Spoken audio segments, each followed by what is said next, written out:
Merhabalar, ben Hurimetek Mutfak'ta kanalıma mutfağıma hoş geldiniz. Mısır ekmeği tadında harika bir tarif hazırlıyorum. Bunun için bir adet büyük boy kuru soğan kullandım. Piyazlık olacak şekilde ince ince doğruyorum.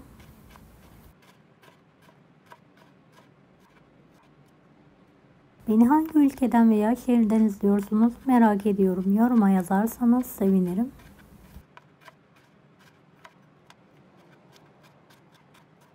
Evet, geniş bir tavanın içine alalım. Bunları elimizle videodaki gibi dağıtalım. Biraz sıvı yağ gezdirelim. Kapağını kapatarak kavurmayı bırakalım. Bir adet çiğ patatesi videodaki gibi ince ince doğrayalım.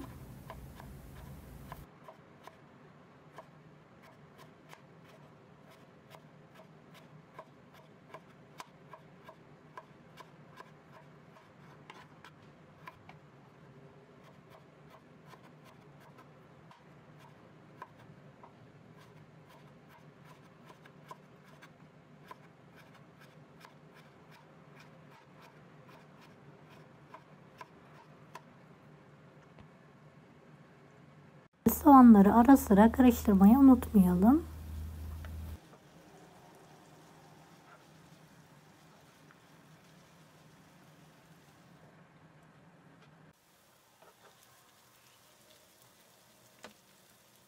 Soğanların kokusu çıkınca üzerine patatesleri ekleyelim.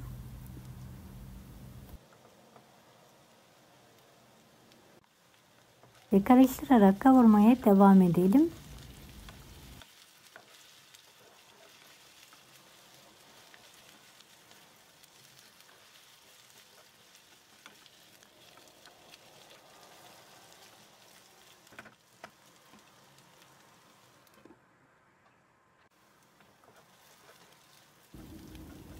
Tam orta kısmına buzluktan çıkardığımız buzlu çözülmüş haşlanmış taze fasulye ekleyelim.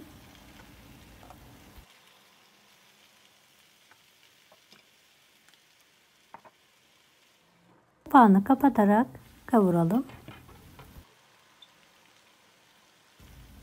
Bir tatlı kaşığı tuz, biraz kırmızı pul biber ve tekrardan karıştıralım.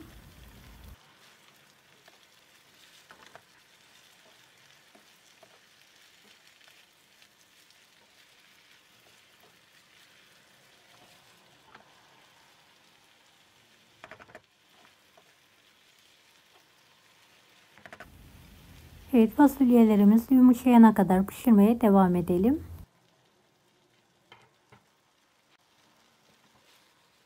Bunu kapatalım. Biraz soğutmaya bırakalım. Evet, geniş bir kasenin içine alalım.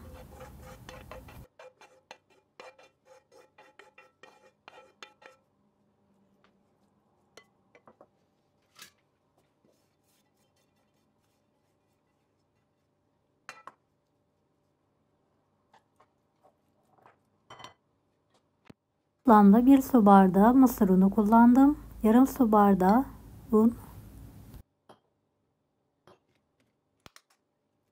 2 adet tam yumurta.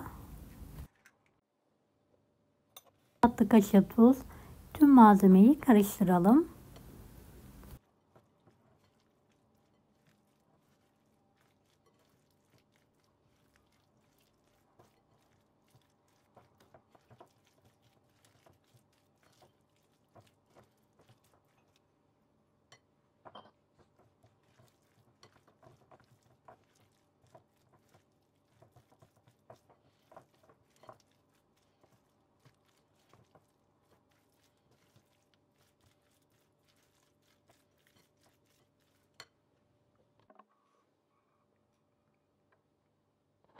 Büyük bir tavaya biraz yağ gezdirelim. Hazırladığımız karışımı tavaya alalım. Spatula yardımıyla bastırarak tavaya yayalım.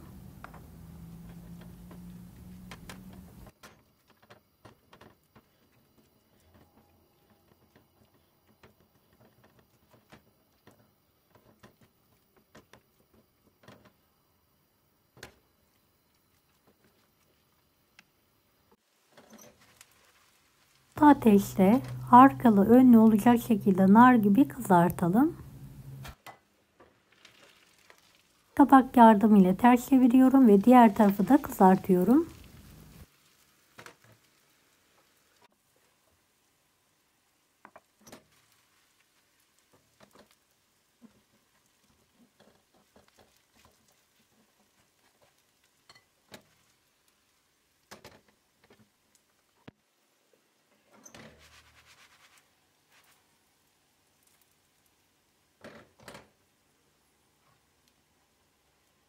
Evet, diğer tarafta kızarınca kapak yardımıyla servis tabağına alalım.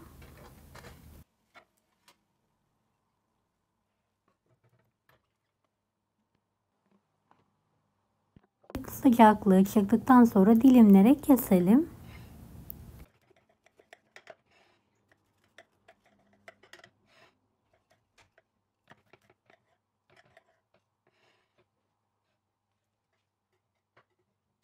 Fasulye tavamız yemeğe hazır.